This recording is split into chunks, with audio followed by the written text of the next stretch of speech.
Ce matin, notre thème c'est « Telle alliance, telle gloire ». Enseignement très facile. Qu'est-ce que je veux dire? Je veux simplement dire que, me fondant sur la première lecture, où on montre que l'alliance de Dieu en Moïse avait une certaine gloire.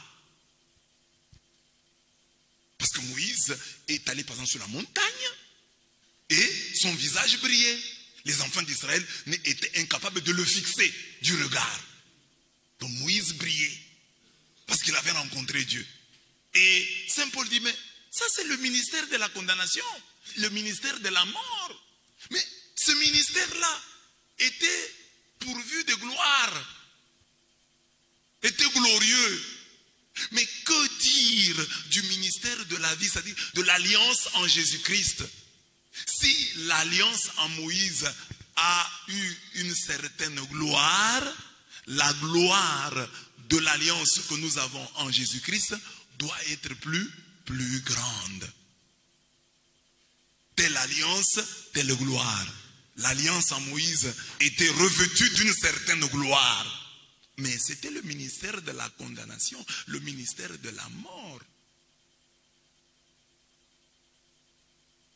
Parce que Moïse ne ressuscite personne. Mais ce ministère-là était quand même rempli de gloire. Si je vous pose des questions, dites-moi ce que Moïse a fait. Vous avez des choses que Moïse a faites. Vous les connaissez. Moïse a levé les mains. Et Dieu a écouté ses mains étaient éloquentes. Le texte dit, son visage brillait. Les gens ne pouvaient pas le fixer durant la gloire. Moïse a aidé Israël à traverser la mer. Du temps de Moïse, les gens ont mangé la manne. Ils ont mangé l'écaille. L'eau a jailli du rocher. Mais c'était un ministère passager. Mais ce ministère passager était rempli d'une certaine gloire. Alors, Paul dit, mais si déjà Moïse, qui n'est pas Dieu, Moïse, qui était l'image, a pu produire autant de gloire, que dire de Jésus-Christ? Amen. Dites à votre voisin, en Jésus-Christ, on doit voir la gloire. Dans ta vie, on doit voir la gloire. Une plus grande gloire que celle du temps de Moïse. S'ils ont mangé la manne, tu dois aussi bien manger. Parce que toi, tu es en Jésus-Christ, le médiateur d'une alliance fondée sur des meilleures promesses. Alors, si Jésus-Christ est le médiateur d'une alliance fondée sur des meilleures promesses, c'est-à-dire, toi, tu dois manger. Le psalmiste dit que Dieu a dressé une table au désert. Donc, au désert, les gens ont mangé. Au désert, les gens se sont rassasiés. Ça, c'est du temps de Moïse. Mais nous sommes au temps de Jésus-Christ, le médiateur d'une alliance fondée sur des meilleures promesses. Et toi, tu vas mourir de faim. Et toi, tu vas mal manger. Et toi, tu vas devenir un herbivore. Au désert, ils ont mangé l'écaille. Et vous savez, l'écaille coûte cher. Hein? Dans les restaurants, là, c'est parmi les mets les plus chers. Hein? Mais Dieu a donné ça aux gens gratuitement. Il a envoyé un vent. Un vent d'écaille.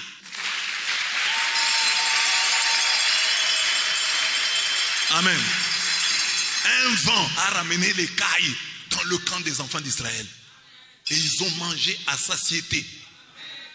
Amen. Ça, c'est du temps de Moïse. Et toi, tu vis au temps de Jésus-Christ. Il n'y a pas cette gloire des repas dans ta vie. Tu manges mal. Tu dois avoir une joue qui reflète, qui montre que tu manges mieux que la manne. Tu manges mieux que l'écaille. Ne me dis pas non, nous mangeons le corps du Christ. Oui, j'accepte le corps du Christ. Mais la gloire dont on parle au temps de Moïse n'était pas seulement une gloire spirituelle. C'était d'abord une gloire charnelle. Ils ont mangé la manne. Bonne santé. Amen. Vitamines et protéines, tu dois avoir ça. Il y a des gens, depuis qu'on les connaît, ils sont toujours maigres. On prie, ils sont toujours maigres. Amen. Bon, il y a des gens qui ont une constitution comme ça, mais ils ont une bonne mine. Amen. Ils ont mangé. Ils ont quitté l'Égypte. Ils sont sortis de l'Égypte. Tu dois sortir de tes Égyptes. L'Égypte, c'était quoi? L'esclavage. Amen. Ils ont quitté l'Égypte. tu as aussi une Égypte à quitter. Au temps de Moïse, Moïse les a aidés à quitter l'Égypte. Toi, tu n'as pas l'Égypte. Tu as l'Égypte. Il y a des Égyptes. Quelqu'un m'a raconté son histoire. Quand il était jeune, mes bien-aimés, il y a des choses qui se passent dans nos familles là. Parfois, nous sommes négligents. Hein? On dit quand il était jeune, on lui a volé la ceinture. Donc, on peut voler à quelqu'un la ceinture. Et quelqu'un négligé, ça pense que c'est rien. Non, c'est quelque chose. Hein? Et il a grandi. Et il a eu des problèmes de fécondité. Parce qu'il y a des stérilités, d'infécondité qui ne sont pas normales. On va comme ça chez les médecins, on voit des choses. Mais ce n'est pas vrai, c'est faux. Les gens ont travaillé à ça. C'est ça l'Égypte. On t'a mis dans une prison. Mais ça c'est Moïse, lui. Pharaon était fort. Pharaon avait une puissante armée. Pharaon avait des chars et des chevaux. Mais Israël est sorti d'Égypte. Toi aussi tu dois sortir d'Égypte. Quels que soient les chars et les chevaux des pharaons, tu dois sortir de tes Égyptes.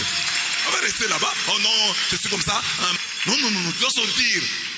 Si au temps de Moïse, Moïse a aidé les gens à sortir, Jésus est de loin plus grand que Moïse. Moïse ne lui arrive pas à la cheville.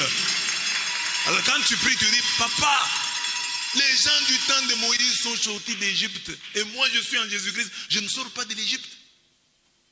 Quelqu'un peut m'emprisonner. Vous connaissez les livres de Daniel. On dit que Daniel prie, Dieu lui envoie un ange. L'ange de l'exaucement. Et cet ange est arrêté par quelqu'un. Un chef, là on dit, un chef du royaume de Perse, arrête l'ange de Dieu. Qui avait la réponse de Daniel. Donc, qui avait l'exaucement de Daniel. Donc, Dieu dit, voilà, la réponse est là. Allez, j'ai entendu les 21 jours de jeûne de Daniel, je suis touché par ça. Amenez-lui cette réponse-là. L'ange prend la réponse et dit, je vais aller donner la réponse à Daniel. Mais en cours de route, un chef, c'est pas on l'appelle chef du royaume de Perse, le retient. La réponse est là. Mais l'ange est retenu quelque part dans les airs, il ne sait pas arriver où tu es. Comment un chef là peut retenir un ange? Non, on peut retenir un ange. Mais ça peut t'arriver aussi. Il y a des gens ici, ils sont compétents. Des très bons médecins, des très bons avocats, des très bons ceci, des très belles filles. Elles ont tout pour avoir un bon mariage, un mariage de rêve. Mais le mariage n'arrive pas. L'ange qui a mené ton exaucement là est arrêté quelque part. L'ange de tes finances est arrêté quelque part. Tu dois avoir l'argent. Les gens quand te regardent comme ça. Il y a même des gens ici, ils n'ont pas l'argent, mais les gens les regardent comme s'ils en avaient. Tu vois? Les gens croient toujours que tu as l'argent. Et toi, tu dois toujours dire aux gens, je n'en ai pas. Ne vous fiez pas à mes joues. Ne vous fiez pas à mon habillement. Je n'ai rien. Ton ange est arrêté quelque part. On a dit que tu n'auras pas l'argent. Amen. Alors qu'est-ce que Dieu a fait? Dieu a envoyé l'archange Michael. Il est venu, il a libéré l'ange de l'exaucement. L'ange qui a mené la réponse à David. Ah, beaucoup de chrétiens, quand nous parlons du Sacré-Cœur, n'oubliez pas Saint Michael. N'oubliez pas Michael l'archange dans vos prières. Si Dieu lui a donné un travail, vous devez respecter le ministère. Nous, les prêtres, les pasteurs, souvent nous vous parlons de nos ministères à nous. Oui, c'est vrai que Dieu nous a donné des ministères. Mais n'oubliez pas le ministère des anges. C'est un ministère très important.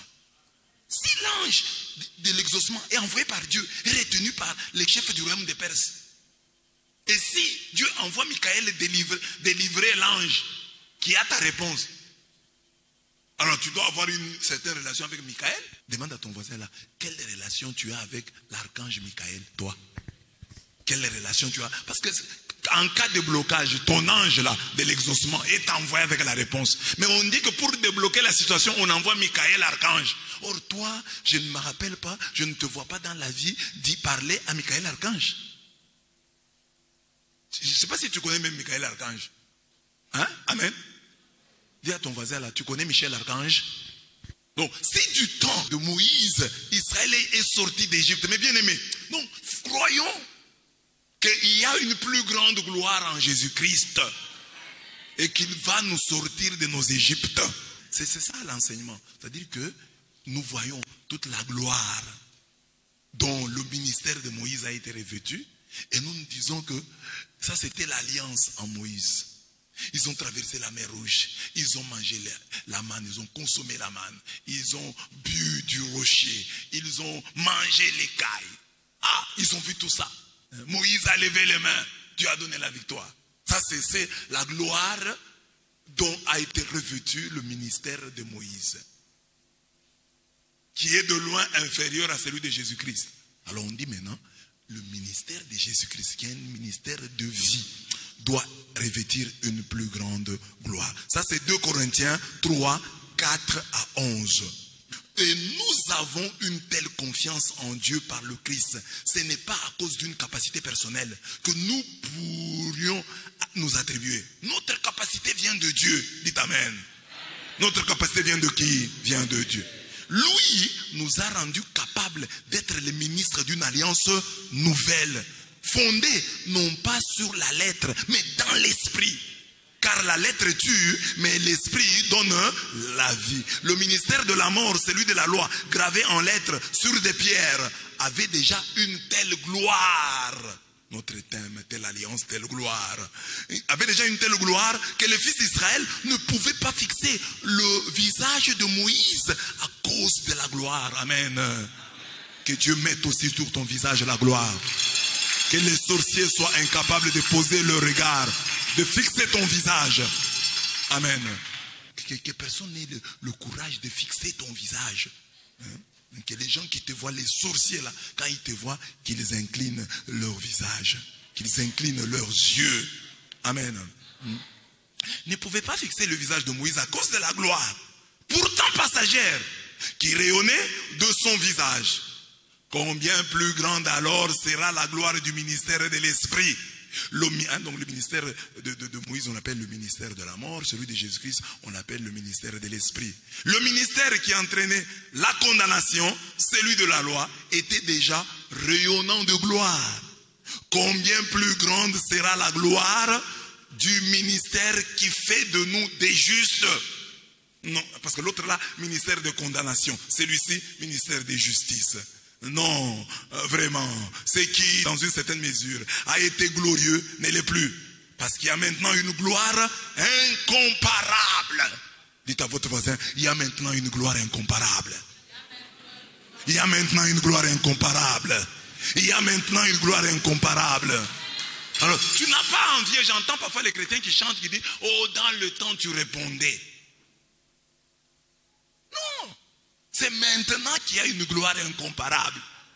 C'est Moïse, Abraham, David, Daniel et les autres qui doivent nous envier et non l'inverse. Quand nous les chrétiens nous commençons à envier David, à envier Moïse, à envier Daniel, il y a un problème. Parce qu'on dit Jésus-Christ est le médiateur d'une alliance fondée sur des meilleures promesses. Ce n'est pas à nous d'envier Moïse. Ce n'est pas à nous d'envier Abraham. Ce n'est pas à nous d'envier Daniel, David. C'est à eux de nous envier. Amen, amen. Amen, amen.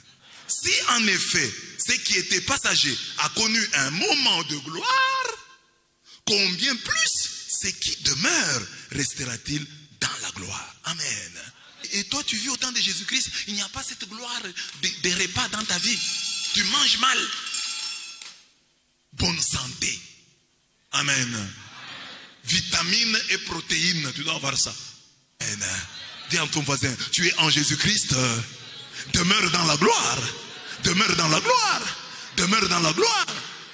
Que Dieu chasse de ta vie la honte. Que Dieu chasse de ta vie la confusion. Demeure dans la gloire. Parce que tu es dans ce qui est éternel. Tu es dans ce qui demeure. Ce qui était dans ce qui est éphémère était couvert de gloire. Mais toi, tu es dans ce qui demeure.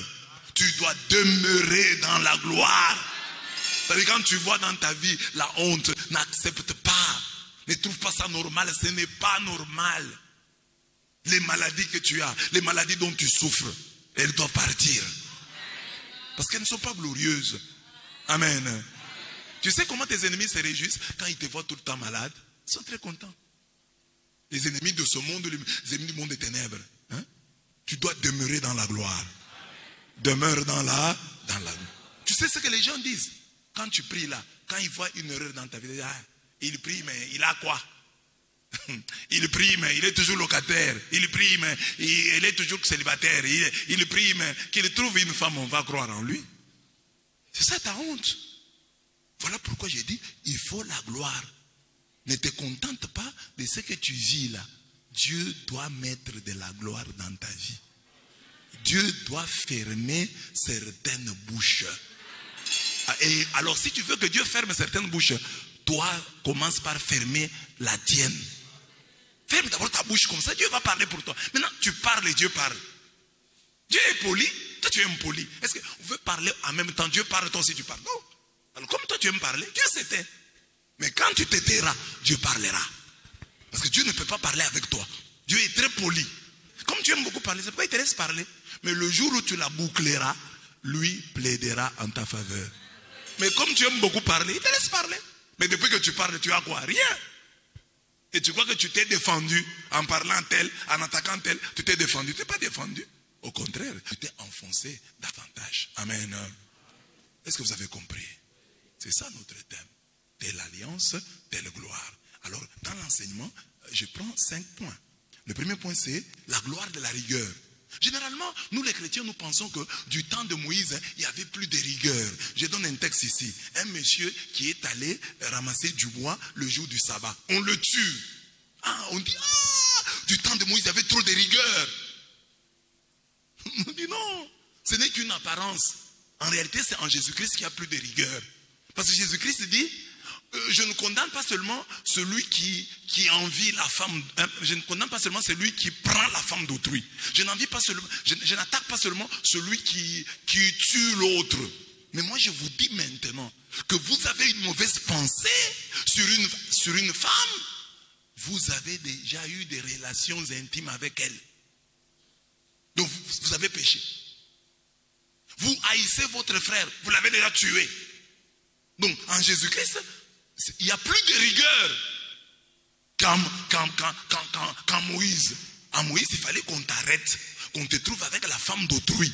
Mais Jésus dit, même si on ne t'attrape pas avec la femme d'autrui, le fait d'avoir pensé à la femme d'autrui, tu as déjà un problème. Tu as déjà un problème. Le fait de haïr quelqu'un, tu as déjà un problème. Or, au temps de Moïse, il fallait, il a tué quelqu'un. Alors, comme il a tué, on va aussi le tuer. Mais en Jésus-Christ, la haine, celui qui est son frère est un meurtrier. Tu vois qu'en Jésus-Christ, en termes de rigueur, il n'y a plus de rigueur. Et il n'y a plus de rigueur en Jésus-Christ qu'en Moïse. Parce qu'ici, Moïse, c'était les fautes, on connaissait seulement le péché par action.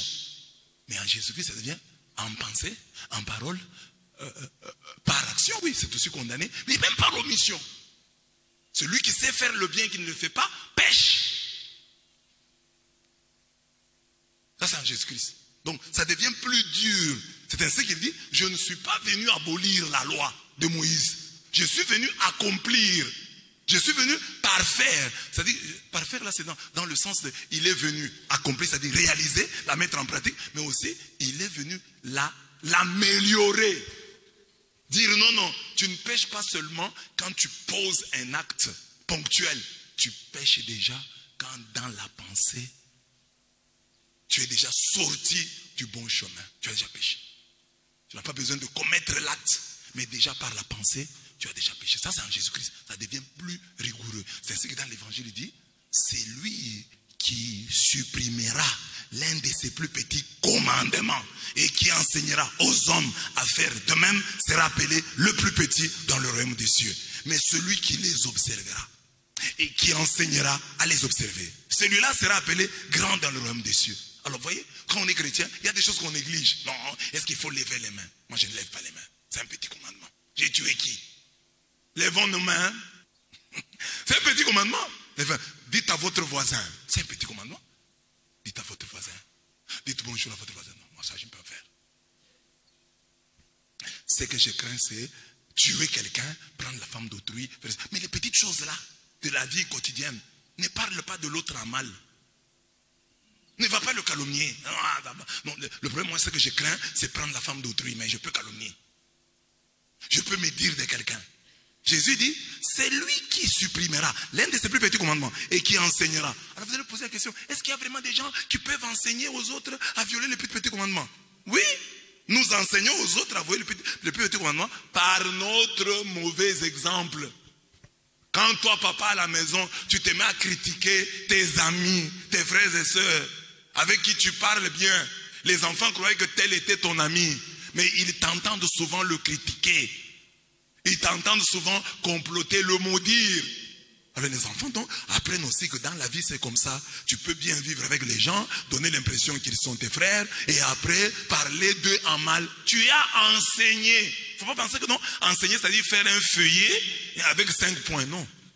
Ton comportement enseigne. Ah, moi j'ai enseigné où? Est-ce que moi je vous ai enseigné à violer les plus petits commandements? Oui, oui, tu nous as enseigné par ton comportement, parce que nous te regardions et nous t'imitions. Vous voyez comment? Quand vos enfants étaient dans les secteurs, c'est quoi? C'est-à-dire, ils n'ont pas appris à comprendre que l'église catholique est au-dessus. Vous ne les avez pas aidés à voir l'excellence de l'église catholique. C'est ce que vos enfants, quand ils grandissent, ils quittent l'église. Parce que quelque part, vous ne leur avez pas, vous n'avez pas dit ça avec vos paroles, mais par votre comportement. Hein? Vous n'avez pas enseigné directement, mais par vos attitudes, vous avez dit aux enfants de l'église catholique, c'est rien. Parce que si toi-même, tu élèves ta foi, tu élèves ton église, voilà, tu transmettras cela à tes enfants. Mais si tu abaisses ton église, tu parles mal de ton église, tu parles mal de ta paroisse, tu parles mal de tes prêtres, tu parles mal de ton évêque, tu parles mal du pape, tu espères quoi? Tu espères quoi? N'espère rien. N'espère rien. L'église aujourd'hui en Occident, je vous le répète souvent. Moi j'ai demandé toujours à Dieu, pourquoi est-ce que tu acceptes que moi j'aille en Europe? Je ne voulais pas partir. C'est après que j'ai compris que Dieu m'a envoyé en Europe pour dire, Blaise va voir en Europe. Comprends pourquoi la foi a baissé en Europe. Comme ça, reviens en Afrique et dis-leur. Si vous commettez ces erreurs, l'Afrique connaîtra la même chose. Quelles sont les erreurs de l'Europe? Ils ont pensé qu'ils pouvaient critiquer, décourager les prêtres et garder l'église. C'est impossible. C'est le prêtre qui prêche. Si le prêtre est découragé, il va dire quoi? Il va dire quoi? Si le prêtre est découragé, s'il est effrayé, il va dire quoi? Je vous ai prêché ici en tant que professeur, ancien enseignant de philosophie orientale, dans le bouddhisme. Ce n'est pas le moine qui remercie celui qui lui donne l'obole. C'est celui qui donne au moine qui le remercie. Parce qu'il dit, c'est grâce à toi que le bouddhisme continue son chemin sur la terre. Donc vous donnez au moine, mais vous lui dites merci. Parce que grâce à lui, la religion peut continuer. On peut tout dire, les laïcs, c'est ça. Mais quand on enlève les prêtres, le Saint curé d'Ars disait, si on enlevait un prêtre d'une paroisse, 20 ans, une paroisse qui vit sans prêtre, on va y adorer des bêtes. Vous pouvez critiquer les prêtres pour tout, mais les prêtres sont importants. Amen. Donc, sachez des choses que vous allez transmettre. Il y a des gens ici qui ont même leurs frères. Tu as un frère, tu as une soeur qui venait à l'église, mais il ne vient plus, il ne vient plus. Pourquoi? Parce que toi-même, tu n'as jamais bien parlé de ton église. Tu arrives là-bas, tu critiques tout le monde de l'église. C'était là, hypocrite. Or, alors, elle est étonnée. C'est là aussi hypocrite. Hein? Tel papa, non, il avait fait ceci en 1960. Telle maman avait fait ceci en 1960. Alors, ta soeur là, qui priait, commence à diminuer. Mais ces gens-là, est-ce qu'elle n'a pas la foi? Elle n'a pas encore la maturité. Toi, peut-être tu viens ici pour d'autres raisons, ou tu es déjà mûr. Mais ce que tu disais là a fait que quelqu'un ait reculé. La foi vient de ce qu'on entend, mais par ce qu'on entend, on perd aussi la foi. Qu'est-ce que toi tu fais entendre? C'est lui qui enseignera, qui supprimera l'un de ses plus petits commandements et qui enseignera aux autres à faire autant, sera appelé petit dans le royaume. Tu veux être grand dans le royaume? Enseigne les plus petits commandements, observe les plus petits commandements et enseigne-les. Ne dis pas aux gens, ah ça c'est petit, vous négliger. Non. La gloire, si Moïse tue quelqu'un, j'ai prêché déjà un jour sur ça, qui vole un œuf, vole un bœuf. Non, c'est rien, ce n'est qu'un œuf. On dit en Jésus-Christ, c'est plus que ça. Donc, si quelqu'un vient en Jésus-Christ et dit, en Jésus-Christ, c'est le libertinage. Ah, c'est son problème. Hein? Il n'a pas compris. La gloire de la nouvelle alliance. La gloire de l'Égypte, je l'ai déjà dit ici. Moïse a sorti Israël d'Égypte. Moïse est allé lui-même en Égypte. Mais il est né en Égypte. Jésus est allé aussi en Égypte. Mais Moïse a été influencé quelque peu par l'Égypte. Mais Jésus est resté en Égypte, a séjourné en Égypte sans y habiter. Donc on peut dire que Jésus n'a pas été influencé parce qu'il est allé là-bas tout petit, il est sorti tout petit. Mais Moïse est né là-bas. Quelque part, il avait des choses de l'Égypte. Il pouvait avoir des choses de l'Égypte parce qu'il est resté plus longtemps, il a habité là-bas. Jésus a séjourné. Et c'est là que je veux dire. Et ça, l'Égypte représente la mort. Tu vois, Jésus, la sortie d'Égypte, c'est la sortie du tombeau. C'est la résurrection. Voilà pourquoi Jésus, son corps ne pourrit pas dans le tombeau. Il sort réellement de l'Égypte et nous sort réellement de l'Égypte. Moïse a vécu en Égypte. Et Moïse sort de l'Égypte, mais il meurt au désert. Il meurt, il n'entre pas dans la terre promise. Il est limité. Mais Jésus-Christ, il ressuscite et nous ressuscite. Amen. Et il dit au bon larron, aujourd'hui, ce soir, tu seras avec moi dans le paradis. Voilà l'homme qui nous sort, qui descend au Sheol, au séjour des morts, qui descend aux enfers et amène des captifs au ciel. Voilà le véritable Moïse. C'est pourquoi il n'y a plus de gloire en Jésus-Christ. Moïse nous sort de l'Égypte territoriale, de l'Égypte terrestre. Mais lui-même est incapable d'entrer dans la terre promise. Il meurt au désert. C'est pour montrer que Moïse est petit. Il n'arrive pas Jésus à la cheville. Voilà pourquoi il meurt sans entrer dans la terre promise. Mais Jésus, il meurt. Voilà l'Égypte, il est mort. Il est dans l'affliction. Parce que l'Égypte signifie aussi affliction. Hein? Il meurt, hein? Misri, un Misri. Hein? Ce qu'on appelle en Swahili, Misri. Hein? Et dans Misri, là, il y a l'idée de souffrance. Il meurt, mais Moïse, c'est comme si, bon, il ressuscite, mais il ne ressuscite pas. La gloire n'est pas grande. Il sort d'Égypte, mais il meurt. Et beaucoup de gens meurent au désert. Ce sont les plus jeunes qui entrent dans la terre promise. Mais Jésus-Christ vient et dans le cortège de sa victoire, il nous entraîne nous tous. Donc il n'y a plus de gloire en Jésus-Christ. C'est pourquoi j'ai dit, n'accepte pas l'esclavage. N'accepte pas les blocages. Tout ce qui t'arrive, moi je dois sortir d'Égypte. Je suis en Jésus-Christ, le médiateur d'une alliance fondée sur des meilleures promesses. Alors je ne dois pas rester ici. Je dois sortir de cette prison nommée Égypte. Amen. Telle alliance, telle gloire. Si l'alliance en Moïse avait une gloire, l'alliance en Jésus-Christ doit avoir une plus grande gloire. Troisième exemple que je donne, c'est la gloire de la transformation. Premier miracle de Jésus, il change l'eau en vin. Mais le premier miracle de Moïse aussi, c'était d'échanger le bâton en serpent et le serpent en bâton. Donc le premier miracle de deux, c'est la transformation. Mais le miracle de Moïse, c'est juste un miracle, on pourrait dire de jactance, de démonstration de force. Il n'est pas utilitaire. Il est juste spectaculaire. Hein? C'est pour qu'on croit en son ministère. Il prend son bâton, il le jette, le bâton devient serpent. Mais il n'est de personne. Sauf qu'il fait craindre, il fait respecter Moïse. On respecte le ministère de Moïse. Mais à part ça, rien d'autre. Mais Jésus vient. Il change l'eau en vin. Il ne change pas le bâton en serpent. Il change l'eau en vin. Amen. Le vin qui est de l'eau, on pourrait dire de l'eau améliorée. Une bouteille d'eau et une bouteille de vin. Qu'est-ce qui coûte plus cher? Ça dépend d'eau. Hein? Il y a des eaux qui coûtent plus cher. Il y a des eaux qui viennent de l'Europe qu'on vend dans des supermarchés ici. Bon, mais nous prenons l'eau de chez nous, hein? L'eau locale. Hein? L'eau locale. Hein? Le vin coûte toujours plus cher que l'eau locale, l'eau de sur place. Alors, mais Jésus fait quoi? Il fait un miracle où il démontre sa force. Parce qu'on dit, tel fut le premier miracle de Jésus et ses disciples crurent en lui. Comme Moïse devait faire un miracle, le Pharaon devait. Mais Pharaon n'a pas tout de suite cru. Il a fallu qu'il sorte un autre numéro dans les numéros.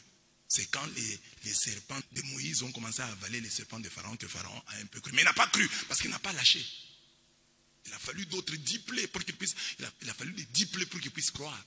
Mais Jésus, lui, il change l'eau en vin. Le texte dit, ses disciples crurent en lui. Tel fut à Cana, en Galilée, le premier des miracles que fit Jésus. Il manifesta sa gloire et ses disciples crurent en lui. Voilà l'objectif que Moïse a atteint. Moïse a atteint aussi cet objectif. Les gens ont cru en lui, tant soit peu. Mais Jésus ne s'arrête pas au spectacle. Le miracle là sauve un couple qui avait des problèmes. Un couple qui allait être couvert de honte. Parce que la fête allait mal se terminer. La fête allait mal se terminer. Et Jésus intervient. Son miracle n'est pas que spectaculaire, il est utilitaire. Amen. Amen. Que Jésus-Christ dans ta vie ne fasse pas seulement du spectacle, mais que Jésus-Christ fasse des choses utilitaires. C'est ça qu'on dit. Au Congo, par exemple, on voit des gens qui tombent dans les églises. Bon, c'est bien, c'est spectaculaire. Les gens qui parlent en langue, c'est spectaculaire. Mais est-ce que c'est utilitaire? Où est-ce qu'un parler en langue a construit une maison, a arrangé une route? Il faut qu'on passe. Parce qu'en Jésus-Christ, la gloire est plus grande. C'est au temps de Moïse que Moïse jette le bâton. Le bâton devient un serpent. Serpent qui est une bête venimeuse qu'on craint. Mais comment? Le bâton. Hein, si on te donne le bâton et le serpent, tu prends quoi? Qui va prendre le serpent pour se promener avec? Mais le miracle de Moïse a été de changer le bâton en serpent. C'est après qu'il change le serpent en bâton. Bon, spectacle. C'est pas tellement utilitaire. C'est pour seulement confirmer Moïse. Hein, que les gens craignent Moïse. Que les gens respectent Moïse. C'est ça les miracles que nous avons aujourd'hui. Je parle en langue, on me respecte. Ah, tel frère parle en langue. J'ai entendu un prédicateur qui dit, il y a un frère là qui prie très bien en langue. Si tu lui dis, prie en langue comme tel, il le fait. Prie en langue comme tel autre, il le fait. Il connaît vraiment. Et puis quand il prie en langue comme tel là, vous allez penser que c'est tel qui prie en langue. Alors ça devient quoi? Ça devient quoi? Hein? Ça devient quoi? Ah, il dit, j'ai essayé moi aussi de prier en langue comme lui. Je n'ai pas réussi. Tu vois? Spectacle. Je vous ai parlé ici d'un pasteur au Katanga là-bas qui avait fait ça. Il arrive à une culte. Il est invité dans une église d'autrui. Il arrive comme ça, on lui donne la parole pour qu'il prêche. Il dit, aujourd'hui, vous allez vivre le spectacle. Et toute l'église a des yeux rivés sur lui pour voir les spectacles. De quelle nature ça? Un spectacle haut en couleur ou un spectacle en noir et blanc? Le monsieur a commencé à imposer les mains aux gens. Et les gens tombaient. Il est allé jusqu'à imposer les mains au pasteur qu'il avait invité. Le pasteur est tombé. Et il a pris sa Bible, il est sorti, les gens ont acclamé. Wow! Est-ce qu'il est différent des Dingwe? Il est différent des catcheurs. Ici, j'ai vu un catcheur, les catcheurs ici de Mbujimaï. J'ai vu des catcheurs là qui frappaient les gens là. Hein, ils bloquent les gens. Hein? Vous avez vu ça? J'ai vu à la télévision. Donc il t'envoie là-bas, tu vas là-bas, vous faites une ligne, vous restez comme ça. Spectacle. Est-ce que vous avez besoin de guérison ou de spectacle? Bon, voilà. Non, nous avons dans les églises un pasteur qui fait tomber les gens. Bon, les gens tombent. Mais est-ce que parmi les gens qui tombent là, on devait nous montrer des gens, oh, celui-ci était tombé à la prière. Il est devenu très honnête depuis qu'il est tombé. Vous avez déjà entendu ça? Bien-aimé dans le Seigneur, alléluia. Moi, je venais ici à la prière. Le jour où je suis tombé, ma malhonnêteté est tombée. Je ne vole plus l'argent de l'État. Il vole toujours. Bien qu'il tombe. Donc, des miracles spectaculaires. Jésus-Christ, hein, son miracle à Cana, la transformation là, s'attaque à la thaumaturgie chrétienne aujourd'hui. Parce qu'aujourd'hui, les chrétiens, ils se soupçonnent entre eux. Que tel fait des miracles parce qu'il est allé chercher ça chez les féticheurs. Tel prophétise, il a pris ça chez les mamans Bigoudi. Les mamans qui font la divination, c'est là qu'il est allé chercher. Parce que ce qu'ils font là, les mamans Bigoudi le font. Si vous rencontrez une maman Bigoudi, elle va vous dire, vous connaissez Moulumba? Vous connaissez Moulumba? Et tu vas chercher, oui, oui. C'est qui Moulumba? Dit, c'est mon oncle. Tu connais Mukenji? Oui, oui. C'est qui? C'est mon grand-père. Et puis après, bon, je sais que le diable imite ce que Dieu fait. Mais ça, c'est du spectacle si après on ne voit pas. Parce qu'on voit toujours des gens à qui on dit ça. Mais on ne donne pas la suite. Il faudrait, voilà le frère sur qui on avait prophétisé là. Il est devenu ceci. Mais on voit souvent, on nous montre une des séquences. Premier épisode. Mais il n'y a pas de deuxième épisode. Spectacle. Alors le spectacle, c'est pour nous. C'est pour notre confirmation. Mais en Jésus-Christ, il y a plus de gloire. Que la gloire de Jésus dans ta vie t'apporte des choses utiles. Des délivrances utiles. Des bénédictions utiles. Pas seulement une démonstration de force. Pas tellement le spectacle, non. Et le spectacle, s'il y a un spectacle, c'est un spectacle qui convertit les cœurs. Ah, voilà. S'il y a un spectacle, que ce soit un spectacle qui convertit les cœurs. Parce que le plus grand miracle, c'est la conversion. Parce que le miracle de la transformation, c'est le miracle de la conversion. Que tout celui qui était eau devienne vin. Amen. Dis à ton voisin, change. Si tu étais eau, tu dois devenir vin. L'eau est utile, n'est-ce pas? Mais le vin est agréé. Alors, la transformation de l'eau en vin, c'est-à-dire le passage de l'utile à l'agréable. Hier, nous disions que chacun de nous devienne utile. Aujourd'hui, Jésus ajoute une dimension, devenez aussi agréable. Utile et agréable. L'eau est utile, mais le vin est agréable. Amen. Donc, le miracle doit être utile. Au Congo, combien de fois les gens sont tombés? Je mettais aujourd'hui sur ma page, là, j'ai mis le témoignage d'un monsieur là, de l'Est, là, à Goma. Monsieur Floribert Boanachou. Il a été déclaré maintenant à l'église, on a introduit à cause de béatification, à Rome. On l'a déclaré serviteur de Dieu. C'est une étape dans la canonisation. C'est un monsieur qui a travaillé au service de l'impôt. Alors il y avait un système là établi de corruption. Lui a commencé à combattre ça. On l'a tué. Parce qu'il est catholique. Je pense qu'il n'allait pas dans les prières où il ne tombait pas, mais il a dit, je n'accepte pas la corruption, on ne va pas me corrompre moi. Il dit, toi tu viens détruire notre travail. Petit, on t'élimine. On l'a éliminé. Floribert Boanachoui. Préparez-vous à ça. Dans quelques années, vous aurez Saint du Congo, Saint Floribert Boanachoui. Martyr de l'honnêteté. Martyr de l'intégrité. Nous avons déjà un martyr du courage, de la persévérance, Bakanja, martyr de la virginité, Manolite. Maintenant, nous aurons martyr de l'honnêteté. Floribert Boanachoui. Retenez ce nom-là. Un Congolais qui a refusé la corruption. Regarde le Congolais qui est à côté de toi. Dis-lui, est-ce que toi tu peux refuser la corruption? La gloire de la transfiguration. À la transfiguration, il y a aussi une gloire. Moïse, nous avons vu dans la première lecture, on parle de son visage qui brillait. Jésus vient, son visage brille aussi. Mais qu'est-ce qui est intéressant? Quand le visage de Jésus brille, Moïse est là, Élie est là. Mais après, ils disparaissent. Ils laissent Jésus seul avec son visage brillant. C'est pour dire, oui, je suis Moïse, mais Jésus me dépasse. Donc il n'y a même pas à faire de commentaires là. La gloire de Jésus dans la transformation est grande. Donc toi, si tu es chrétien aujourd'hui, que ton visage brille comme celui de Jésus-Christ. Que les Moïse et les Élie à tes côtés disparaissent pour te laisser le terrain. Amen. Amen. Alors quand tu es chrétien, tu es quelque part, il ne faut pas que quelqu'un vienne te voler la vedette, vienne t'éclipser. Parce que toi, c'est toi en qui Jésus est, qui doit éclipser les autres. Parce que Jésus est là, Moïse et Élie disparaissent. Et c'est Jésus qui est au milieu. Et son visage est tout brillant. Moïse ne doit pas te dépasser. Élie ne doit pas te dépasser.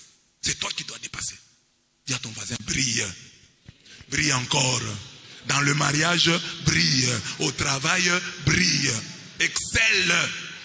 La nouvelle alliance doit t'introduire dans la culture de l'excellence. Tu dois briller plus que tes prédécesseurs. Tu dois briller davantage. Comme les mamans là, vous êtes dans le mariage là, toi tu ne fais rien pour ton mari, et une petite fille là, une jeune fille vient là, te ravit ton mari et brille plus que toi. Toi tu es Jésus-Christ.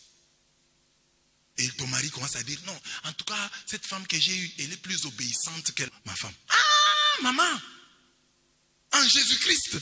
Et puis parfois cette femme ne brille pas comme toi. Comme les gens qui sont ici. Chaque jour tu es à la messe, les mamans qui sont chaque jour ici à la messe, et une femme vient te ravir ton mari. Parce qu'elle est plus gentille, elle est plus calme, elle est plus soumise, plus obéissante, plus charmante, elle a de belles paroles. Toi tu viens ici à chaque messe. Et la messe t'apprend à être impoli vis-à-vis de ton mari. Garde d'abord ton mari. Fais en sorte que ton mari ne puisse pas aller chercher, regarder ailleurs. Fais ça. Qu'il n'ait Dieu que pour toi. S'il va ailleurs, qu'il le regrette. Parce que les hommes peuvent se tromper, hein? Il va un peu ailleurs. Mais quand il va ailleurs, là, il regrette. Ah, j'ai une bonne femme. Je viens de découvrir maintenant. Je ne savais pas. Donc toi, tu dois briller dans le mariage, dans le travail.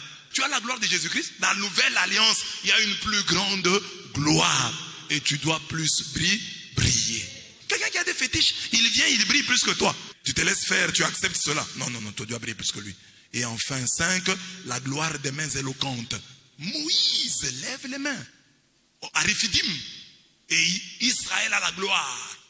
Alors, quel est le pendant néo-testamentaire de Réphidim? C'est Golgotha. À Golgotha, Jésus est cloué. À Réphidim, c'était Aaron et Our qui tenaient les mains de Moïse. À Golgotha, ce sont des clous qui tiennent les mains de Jésus-Christ.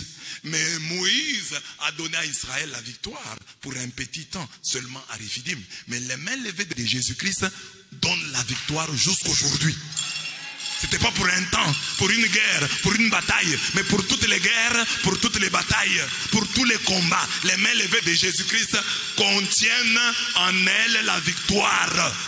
Pour toi, pour tes enfants, pour tes petits-fils, pour tes petites-filles, de génération en génération, les mains levées de Jésus-Christ contiennent la victoire, portent la victoire.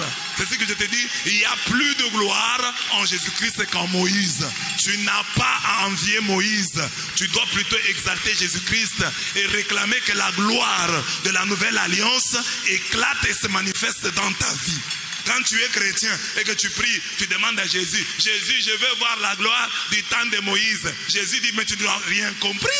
Toi, tu n'as pas envié Moïse. Tu dois dire à Jésus, ta gloire à toi, la gloire de la nouvelle alliance est plus grande que la gloire de l'ancienne alliance. Je dois vivre plus que Moïse. Je dois voir plus que Moïse. Je dois voir plus qu'Abraham. Je n'ai pas à leur envier quoi que ce soit parce qu'en toi, j'ai les meilleures promesses. J'ai les meilleures bénédictions, j'ai la meilleure délivrance, j'ai la meilleure protection. En Jésus-Christ, tout est meilleur. Tout dépasse ce qui est de l'Ancien Testament. Est-ce que tu as compris? Donc n'envie plus les gens de l'Ancien Testament. Déjà, si tu envies les gens de l'Ancien Testament, tu sapes la base sur laquelle ta prière devait reposer. Quand tu envies l'Ancien Testament, toi tu es en Jésus-Christ, tu envies l'Ancien Testament. Tu n'as rien compris. Tu n'es pas en Jésus-Christ. Quand tu es en Jésus-Christ, tu rends grâce. Quand il y a des choses qui ne sont pas arrivées, tu les réclames, tu dis, papa, on doit avoir plus de gloire ici. On doit avoir plus de gloire. Moïse a fait ça. Non, on doit avoir plus de gloire ici. Au temps de Moïse, tu as jeté à l'eau cheval et cavalier. On doit avoir plus que ça. Moïse a levé les mains. Tu as écouté. Ah, papa, on doit avoir plus que ça. Parce que maintenant, les mains qui sont levées sont les mains de Jésus. Elles sont plus victorieuses, plus éloquentes que celles de Moïse. Amen. Donc à partir de maintenant, quand quelque chose de bien t'arrive, sache que ça vient de Golgotha. Tout ce qui t'arrive de bien dans la vie, c'est parce que quelqu'un a levé les mains. Toutes les victoires que tu as, c'est grâce aux mains de Jésus.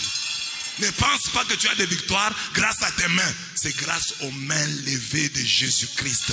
Que tu t'es réveillé ce matin, que tu as marché, que tu es arrivé jusqu'en ces lieux. Est-ce que tu as compris? Lève-toi en acclamant très fort Jésus-Christ. Lève-toi en l'acclamant très fort.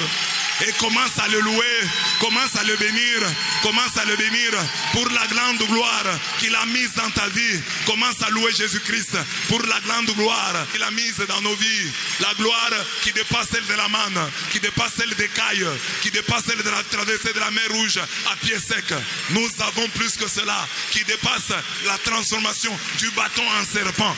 Oh Jésus, en toi, nous avons les meilleures promesses, les meilleures réalisations, les meilleures protections, les meilleures délivrances. Jésus-Christ, nous bénissons ton nom. Jésus-Christ, nous élevons ton nom. Si les gens du temps de Moïse ont pu voir un peu de gloire, en toi, nous voyons plus de gloire. Gloire à toi Jésus, médiateur d'une alliance fondée sur des meilleures promesses. En toi, nous avons le plus, nous avons le plus, nous avons le mieux. Merci Jésus, merci Jésus. Grâce à tes mains levées, nous nous sommes levés. Grâce à tes mains levées, à Golgotha, nous marchons. Grâce à tes mains levées, nous mangeons. Tout ce que nous avons de bien, oh, nous vient de toi. Tu nous sors de nos Égyptes. Tu libères l'ange de nos finances, l'ange de notre mariage. L'ange, tu nous sors de l'Égypte de nos maladies, de l'Égypte de nos insuccès.